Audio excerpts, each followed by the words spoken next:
राधे राधे प्यारे साथियों, प्रद्योत गुरुकुल में आपका हार्दिक स्वागत है। मैं पीके सर और आप प्रद्योत गुरुकुल यूट्यूब चैनल से जुड़े हुए हैं, जो आपकी सफलता के लिए, आपकी उन्नति के लिए, आपको अग्रसर करने के लिए, आपके लक्ष्य तक पहुंचाने के लिए निरंतर कार्यरत है। आज हम आपके लिए एक और बेहतरीन क्लास लेकर आए हैं, जो आपकी आने वाली परीक्षाओं के लिए बेहद खास होने वाली है। आज हम चर्चा करने वाले हैं नाटकों में मोहन राकेश के नाटक आषाढ़ का एक दिन। मोहन राकेश के नाटक आषाढ़ का एक दिन, इस नाटक पर चर्चा करने के लिए आज हम उपस्थित हैं। तो मोहन राकेश ने वैसे तो आषाढ़ का एक दिन इस नाटक पर चर्चा करेंगे। संस्कृत साहित्य के महान साहित्यकार कालिदास के जीवन पर आधारित ये नाटक है। ये कई बार परीक्षाओं में पूछा गया है। ठीक है, 1958 में प्रकाशित है। ठीक है, ये भी कई बार पूछा गया है। 3 अंक का नाटक है ये, अंक भी इसके पूछे जाते हैं। ठीक है, किनके जीवन पर आधारित है? तो कालिदास के जीवन पर आधारित है। कालिदास के जीवन पर आधारित। ठीक है, जीवन पर आधारित ये नाटक है। ये हिंदी साहित्य का एकदम बहुत महत्वपूर्ण नाटक है। रंगमंच की दृष्टि से ये बहुत अच्छा नाटक है। आधुनिकता बोध से भी संबंधित है। बहुत सारी चीज़ें इसमें अच्छे से व्यक्त की गई हैं। विभिन्न आलोचकों ने इस नाटक की बहुत प्रशंसा की है। तो आज हम इस नाटक के प्रमुख कठिन शब्दार्थ और इस नाटक के प्रमुख पात्र एक साथ चर्चा करने के लिए उपस्थित हैं। इन 2 तत्वों पर इस नाटक के कुछ डायलॉग भी महत्वपूर्ण हैं, जिन पे हम चर्चा करेंगे आगे किसी क्लास में। तो आज की चर्चा हम शुरू करेंगे कठिन शब्दार्थ से। कठिन शब्दार्थ इस नाटक में कौन कौन से आए हैं, उन पर चर्चा करेंगे। जो इस नाटक में आए हैं वो अन्य भी पूछे जा सकते हैं। वाक्यांश के लिए एक शब्द में भी पूछे जाते हैं, पर्यायवाची शब्दों में भी पूछे जाते हैं, विलोम शब्दों में भी इन शब्दों के अर्थ पूछे जाते हैं। तो कहने का आशय ये है कि इस नाटक में आए हुए कठिन शब्द तो हम पढ़ेंगे, लेकिन जरूरी नहीं है कि इस नाटक में पूछे जाएं। वो पूरे हिंदी व्याकरण या साहित्य में कहीं भी पूछे जा सकते हैं। चलिए, तो हम साथ के साथ चर्चा करते चलेंगे कि कौन सा शब्द अर्थ, कौन सा महत्वपूर्ण ज़्यादा है, कौन सा कम महत्वपूर्ण है। ठीक है, तो सबसे पहले लिखा हुआ है यहाँ कुंभ। तो ये एक सरल शब्द है कुंभ। कुंभ का अर्थ हर विद्यार्थी जानता है। कुंभ का अर्थ क्या होता है? घड़ा। ठीक है, चलिए अब दूसरा है धारासार। यदि आपको पता है तो इसका कमेंट करके बताइए, हम जान जाएंगे कि आपका शब्दकोश अच्छा है और आपका साहित्य भी अच्छा है। धारासार बताइए, इसका अर्थ क्या है? धारासार का बताओ धारासार का अर्थ, जैसे आजकल वर्षा हो रही है, मूसलाधार। ठीक है, धारासार का अर्थ क्या होता है? मूसलाधार, अर्थात धारासार वर्षा हो रही है, मूसलाधार वर्षा हो रही है। ठीक है, मूसलाधार कॉमा करके हम लिख सकते हैं लगातार। ठीक है, ये इस शब्द का अर्थ है। ये नया शब्द मिला होगा आपको। अगला है जुड़ा जाना। जुड़ा जाना बताओ, इसका भी अर्थ बता दो। जुड़ा जाना का अर्थ क्या होगा? तो जुड़ा जाना का अर्थ क्या होता है? ठंड लग जाना, ठंड लग जाना, या सर्दी से अकड़ जाना। जुड़ा जाना, सर्दी से अकड़ जाना।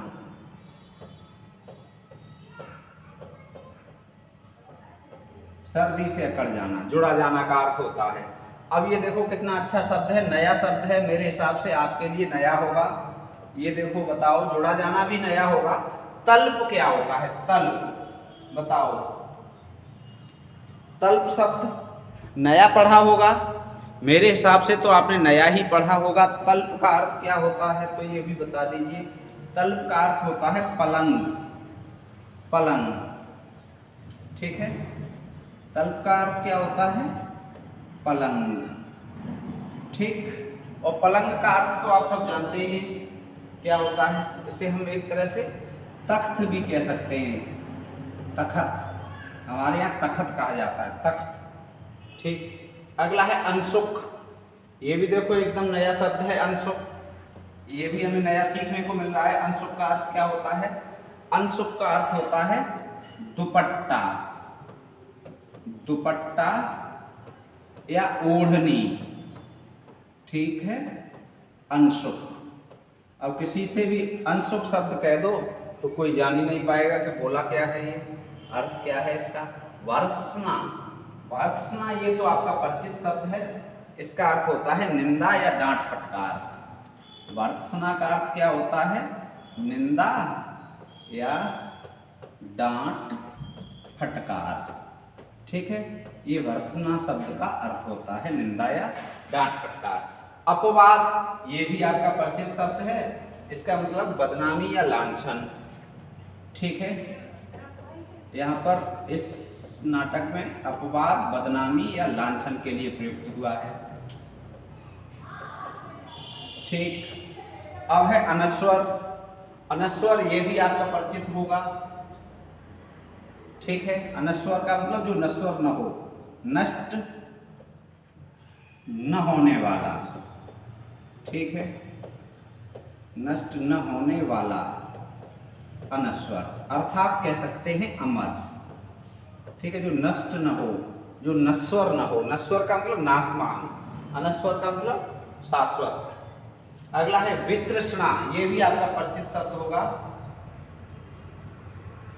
इसका अर्थ होता है चाह का अभाव। कमेंट करते रहिए, चाह का अभाव। ठीक है, या हम कह सकते हैं उदासीनता। ठीक है, प्रेम का अभाव, चाहत का अभाव, उदासीनता, ये अर्थ होते हैं वितृष्णा के। अब है आत्म प्रवंचना, बहुत महत्वपूर्ण शब्द है, वाक्यांश के लिए एक शब्द में कई बार पूछा जाता है। आत्म प्रवंचना, अपने आप को धोखा देना, अपने आप को धोखा देना, आपको धोखा देना। ठीक है, क्या होता है? बहुत लोग अपने आप को धोखा देते हैं। ठीक है, जैसे कुछ लोग दिखावा करते हैं पढ़ाई का, किताब खोल ली, घूम रहे हैं छत पर, दिखावा कर रहे हैं लेकिन पढ़ नहीं रहे। ये क्या है? अपने आप को धोखा देना। ठीक है, पढ़ाई के बहाने मोबाइल चलाने लगे, घर वालों को पता है कि पढ़ रहे हैं तो मोबाइल में लगे हुए हैं। घर वालों को पता है कि पढ़ने गए हैं, कोचिंग गए हैं, मस्ती कर रहे हैं, मार्केट में घूम रहे हैं, कहीं और घूम रहे हैं। ठीक है, तो ये क्या है? जब भी अपने आप को धोखा दिया जाता है तो उसके लिए आता है आत्म प्रवंचना। बहुत महत्वपूर्ण शब्द है। आस्तरण, ये नया शब्द है, इसका अर्थ होता है बिस्तर। ठीक है, या बिछावन, जो बिछाया जाता है, बिछोना। ठीक है, बिछावन या बिस्तर। अब है अनुसरण, ये सरल शब्द है, इसका मतलब होता है पीछा, पीछा या नकल करना। ठीक है, पीछा करना, अनुसरण। जिसके बाद है सामुद्रिक, ये थोड़ा सा अच्छा शब्द है, नया पुराना मिक्स है ये। ठीक है, सामुद्रिक का अर्थ बताओ क्या होता है? सामुद्रिक का अर्थ होता है ज्योतिष। ठीक है, क्या होता है? ज्योतिष। इसके बाद है पार्वत्य भूमि।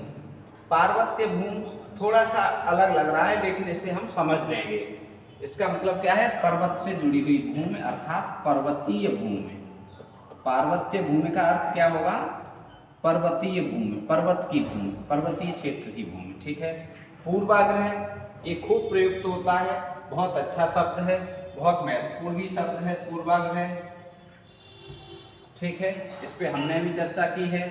पहले से कोई धारणा बना लेना, पहले से कोई धारणा बना लेना, कोई धारणा बना लेना, बना लेना, पहले से कोई धारणा बना लेना, ये कहलाता है पूर्वाग्रह। ठीक है। अब है आत्मसीमित, अपने तक ही केंद्रित। इसका अर्थ क्या होता है? अपने तक ही केंद्रित, अपने तक ही केंद्रित। हम पात्रों पर भी चर्चा करने वाले हैं अभी थोड़ी देर में, महत्वपूर्ण पात्र, जहाँ से एक प्रश्न आपको हर परीक्षा में मिलता ही मिलता है। विलोम का अर्थ क्या होता है? विपरीत या उल्टा। ये एक पात्र भी है इस नाटक में, विपरीत या उल्टा, विलोम। ठीक है। इसके बाद क्या है? उपादान। बहुत अच्छा शब्द है उपादान। इसका अर्थ होता है कारण या प्रयोग में लाना, कारण या प्रयोग में लाना, इसका अर्थ होता है उपादान। ठीक है, प्रयोग में लाना। ठीक, बहुत अच्छे अच्छे शब्द हैं, बहुत महत्वपूर्ण शब्द हैं। अगला है भाग्नेय। अगला क्या है? भाग्नेय। ये कई बार परीक्षाओं में आया है, इम्पोर्टेंट है, बहुत महत्वपूर्ण है। भाग्नेय शब्द संस्कृत से जुड़ा हुआ शब्द है, संस्कृत का शब्द है। इसका अर्थ होता है बहन का पुत्र, अर्थात भानजा। ठीक है। इसके बाद है निश्लात। तो ये निश्लात बहुत महत्वपूर्ण शब्द है। इसका अर्थ होता है चतुर। निश्लात का अर्थ क्या होगा? चतुर, प्रवीण। अब है वंशावतंस। ये बहुत नया शब्द है, बहुत अच्छा है। वंशावतंस, इसका मतलब है वंश का चिराग। वंश का चिराग मतलब वंश का नाम रोशन करने वाला, कुल का, वंश का नाम रोशन करे उसे कहेंगे वंशावतंस। नाम रोशन करने वाला, रोशन करने वाला, वंश का नाम रोशन करने वाला, वंशावतंस। ठीक है, याद रखेंगे। कृत का मतलब होता है खरीदा हुआ। कृत का मतलब ये आपने पढ़ा होगा, खूब सरल शब्द है। कृत, खरीदा हुआ। ठीक। कृत के बाद है अभ्यागत। अभ्यागत बहुत महत्वपूर्ण शब्द है। इसका अर्थ होता है अतिथि, आया हुआ, अतिथि, अतिथि या पाहुना। ठीक है, अभ्यागत। बिना तिथि के जो आए, बिना बताए जो आए, उसे कहते हैं अतिथि। अब है विचक्षणता। ये भी बहुत अच्छा शब्द है, नया शब्द है, विचक्षणता। बताइए इसका मतलब क्या होता है? अनोखापन, सबसे अलग हो, सबसे अच्छा हो, अनोखापन। विचक्षणता क्या होगा? अर्थ अनोखापन। अगला है अनर्गलता। अनर्गलता, इसका मतलब क्या है? बेसिर पैर की बात करना, बेसिर पैर की बात। ठीक है, बेसिर पैर की बात अनर्गलता कहलाती है। अनर्गल बातें मत करो। ठीक है, अनर्गल बातें मत करो, बेमानी मत करो। अब देखो विदग्ध दृष्टि। इसका अर्थ क्या है? बहुत अच्छा शब्द है ये, विदग्ध, विदग्ध दृष्टि। तो विदग्ध दृष्टि का अर्थ क्या है? मतलब कैसी दृष्टि? जलनपूर्ण दृष्टि, जलन, जलनपूर्ण दृष्टि। कोई जलकर देखे, देख रहा हो और जल भी रहा हो। ठीक है, जलकर देखे, पता चलता है, आपको चल जाता होगा कि हमें ये जलकर देख रहा है या बुझकर देख रहा है। ठीक है, जलकर देखना क्या कहलाता है? विदग्ध दृष्टि। अगला है भास्वंत रत्नानि महोषधीश्च। भास्वंत रत्नानि महोषधीश्च, जहां रत्न और औषधियां चमकती हैं। जहां रत्न और औषधियां चमकती हैं, औषधि चमकती हैं।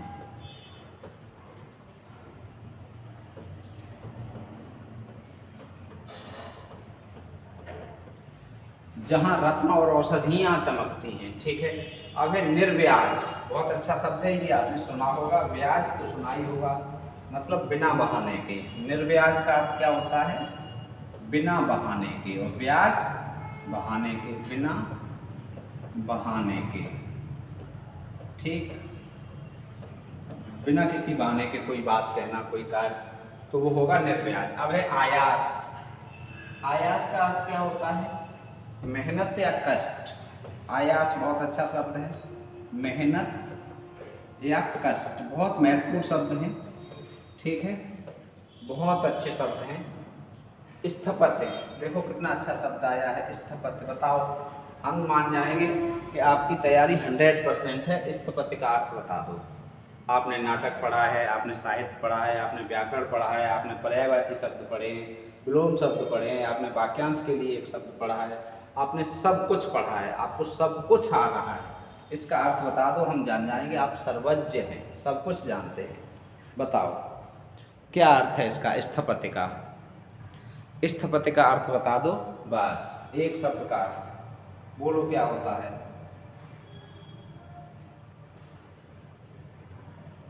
बोलो। इसका अर्थ होता है वास्तुकार, ठीक है, मतलब मकान आदि का नक्शा बनाने वाला, या मकान आदि बनाने वाला,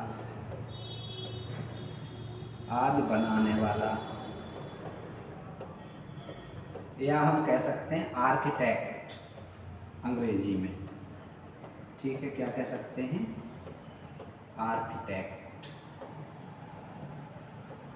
ये होता है स्थपत्य, ठीक है, बहुत अच्छा शब्द है स्थपत्य। इसके बाद क्या है?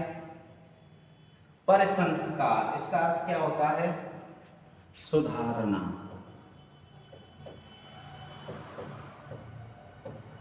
या ठीक करना, सुधारना या ठीक करना, परिसंस्कार। इसके बाद क्या है? अनुकृतियाँ। बताओ, अनुकृतियाँ बहुत अच्छा शब्द है, अनुकृतियाँ। इसका मतलब क्या होगा? इसका मतलब होगा नकल। अनुकृतियों का मतलब क्या होता है? नकल। अब है अयाचित। याचित माने मांगना, मांग कर, और अयाचित बिना मांगे। क्या हो जाएगा? बिना मांगे, ठीक है, बिना मांगे। अगला क्या है? हताश, हताशा।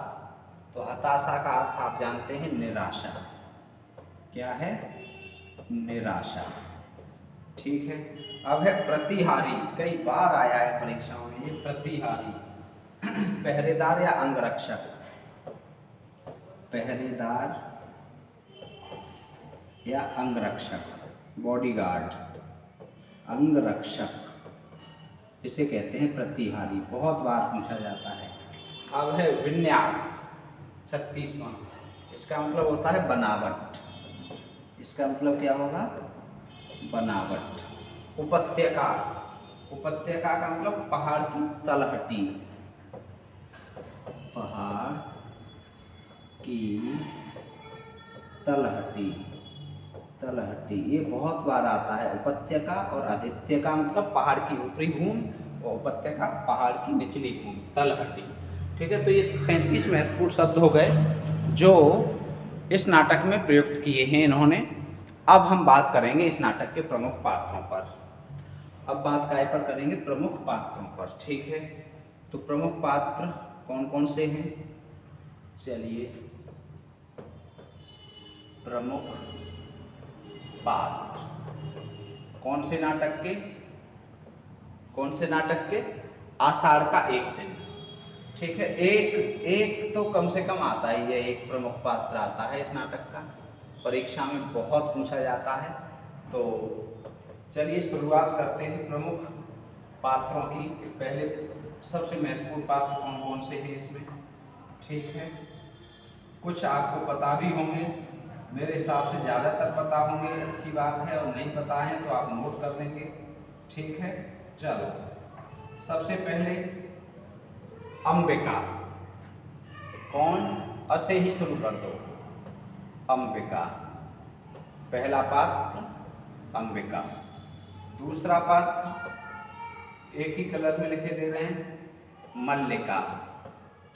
ठीक है, मल्लिका।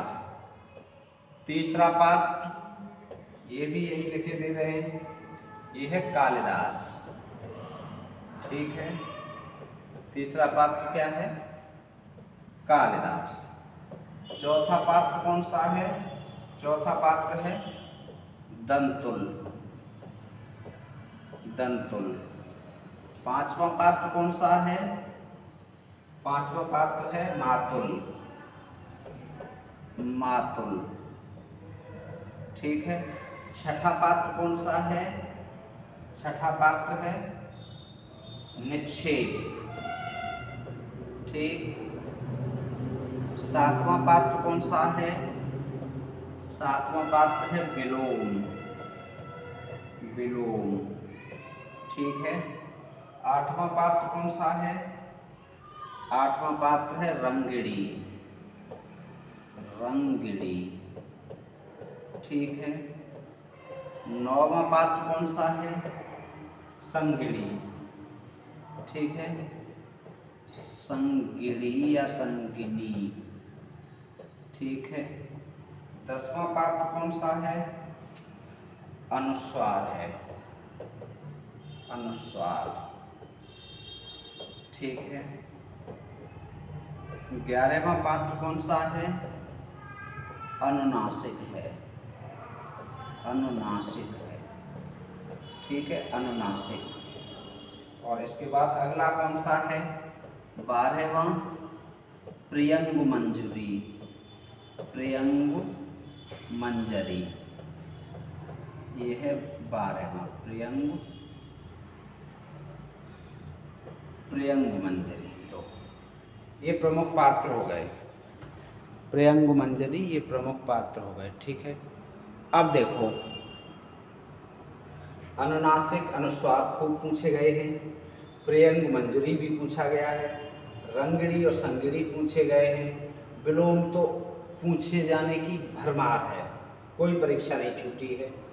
मातुल और दंतुल भी पूछा गया है बहुत, कालिदास सैकड़ों बार पूछा गया है, अंबिका मल्लिका सारे ही पात्र ये पूछे जाते हैं। सारे पात्र, कोई ऐसा पात्र नहीं है जो परीक्षाओं में न पूछा जाता हो। अब यहाँ हम एक चीज़ और देखेंगे, वो ये देखेंगे ये हैं कौन कौन। ठीक है, तो इस पे भी चर्चा करेंगे।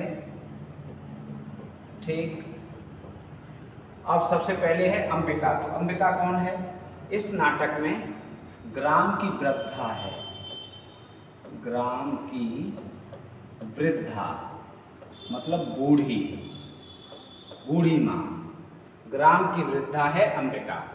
अब मल्लिका कौन है? तो ये इस वृद्धा की पुत्री है। ठीक है, अब यहाँ पर चाहे वृद्धा की पुत्री लिख लो, चाहे लिख लो उसकी पुत्री, अंबिका की पुत्री, या लिख लो उसकी पुत्री। ठीक है, पुत्री। अब इसके बाद अगला क्या है? कालिदास। ये बहुत पूछा गया है। कालिदास कौन है? कवि है। अब ये दंतुल कौन है? ठीक है, कालिदास तो आप ऐसे ही कर बता देंगे, तो दंतुल कौन है? दंतुल ये है राजपुरुष है। ठीक है, याद रखेंगे दंतुल कौन है? राजपुरुष। ठीक, राम कुछ कम अच्छी लग रही है, हटाए देना। ठीक है, अब है मातुल। ये बहुत पूछा गया है, तो ये भी एक कवि है, कवि मातुल। ठीक है,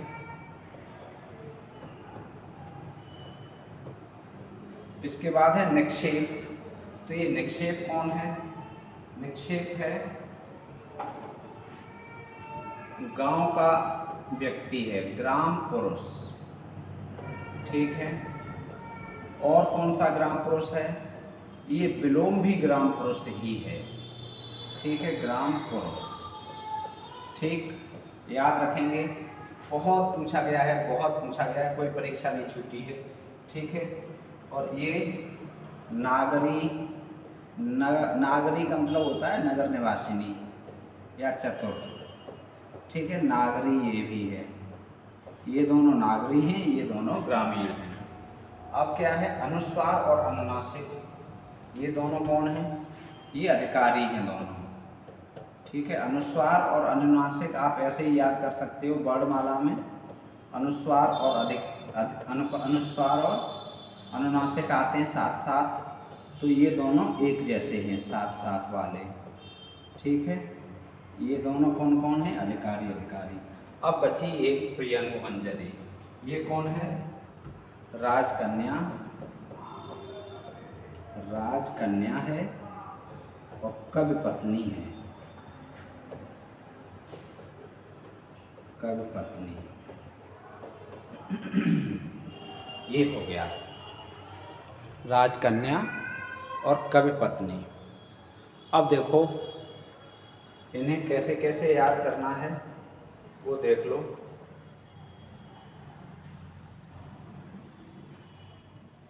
देखो अनुस्वार और अनुनासिक को एक साथ याद करना है। अनुस्वार ये है, अनुनासिक ये है। ठीक है, तो ये दोनों नासिका से इनका उच्चारण होता है, अनुस्वार और अनुनासिक एक साथ याद कर लेना। ठीक है, इस नाटक के महत्वपूर्ण पात्र हैं।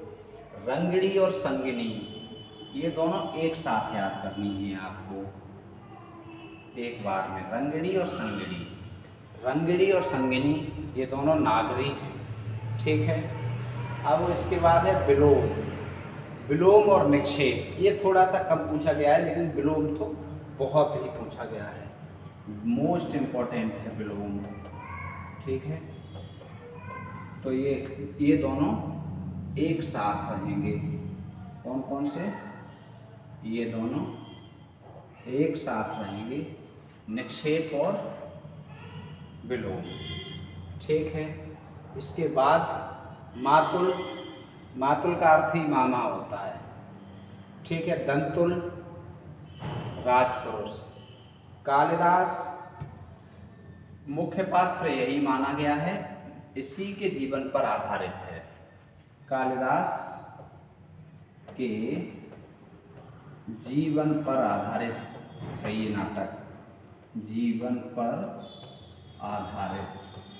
ठीक है, और वो पंक्ति आपने सुनी होगी, आषाढ़स्य प्रथम दिवसे। ठीक है, मेघदूतम, आषाढ़ महीने के प्रथम दिवस में। ठीक, तो वहीं से ये आषाढ़ का एक दिन नाम लिया गया है, आषाढ़स्य प्रथम दिवसे से। ठीक है, अब अंबिका और वृद्धा।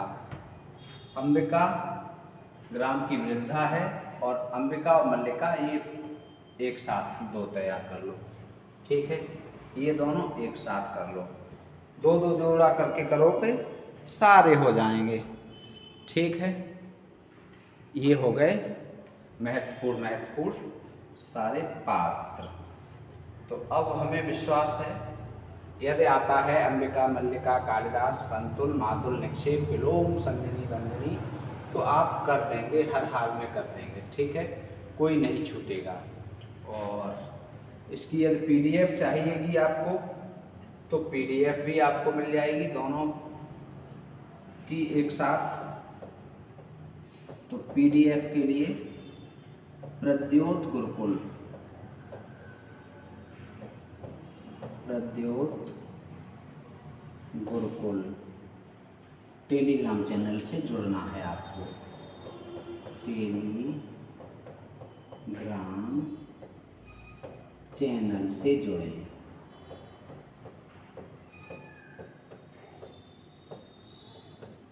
ठीक है, PDF मिल जाएगी। एक पात्र आना ही आना है, आना ही आना है। ठीक है, बचना नहीं है, बहुत बहुत महत्वपूर्ण पात्र हैं ये, तो इसलिए इस नाटक के पात्रों को आप तैयार रखेंगे। मोहन राकेश के तीनों नाटकों पर हम चर्चा करेंगे। यदि आपको ये क्लास अच्छी लगेगी तो, यदि आपको ये क्लास उपयोगी लगेगी तो, इससे पहले वाला जो हमने खंड दिया है वो लिया इस नाटक के शब्दों को है, लेकिन वो निश्चित रूप से व्याकरण में काम आएगा। यहाँ साहित्य में तो नहीं आएगा, लेकिन ये वाला जो अंश होगा वो पूरा व्याकरण पर आधारित है, ठीक है, पूरा व्याकरण पर आधारित है। उपत्यका, पहाड़ की तलहटी, आदित्य का पहाड़ की ऊपरी भूमि, वेरी इंपॉर्टेंट है, ठीक है। प्रतिहारी बहुत इंपॉर्टेंट है, पहरेदार और अंगरक्षक, ठीक है। इसके बाद स्थपत्य, ये नया शब्द आपको सुनने को मिला होगा। निर्व्याज, बिना बहाने के, अनर्गलता, विदग्ध दृष्टि, कितने अच्छे अच्छे शब्द हैं, कितनी अच्छी अच्छी जानकारियाँ हैं। तो आशा और विश्वास ये है कि ये क्लास आपको अवश्य उपयोगी साबित होगी, अवश्य आपको ये अच्छी लगेगी। और यदि क्लास आपको अच्छी लगती है तो आप इस क्लास को शेयर कीजिए अपने दोस्तों के साथ, ठीक है। अपने आप को भी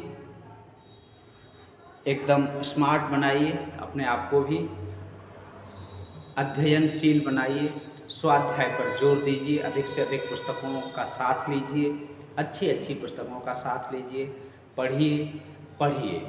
अभी सुनने में आ रहा था पिछले दिन, कल के न्यूज़पेपर में था कि दिसंबर के अंत तक परीक्षा हो सकती है। ये नहीं कहा कि परीक्षा हो जाएगी नहीं, हो सकती है। इसका मतलब मेरे हिसाब से यदि अगस्त जा रहा है तो सितंबर, अक्टूबर, नवंबर, दिसंबर, 4 महीने तो लगभग आपके पास हैं ही, 3 या 4 महीने कम से कम। तो तैयारी कीजिए, अच्छे से कीजिए, ज़्यादा से ज़्यादा पढ़िए, भीड़ में से आगे निकलिए, लाखों में से सैकड़ों में आ जाइए, हज़ारों में आ जाइए। तो ऐसी उम्मीद है कि ज़रूर आएंगे आप, ठीक है। बहुत बहुत धन्यवाद, बहुत बहुत।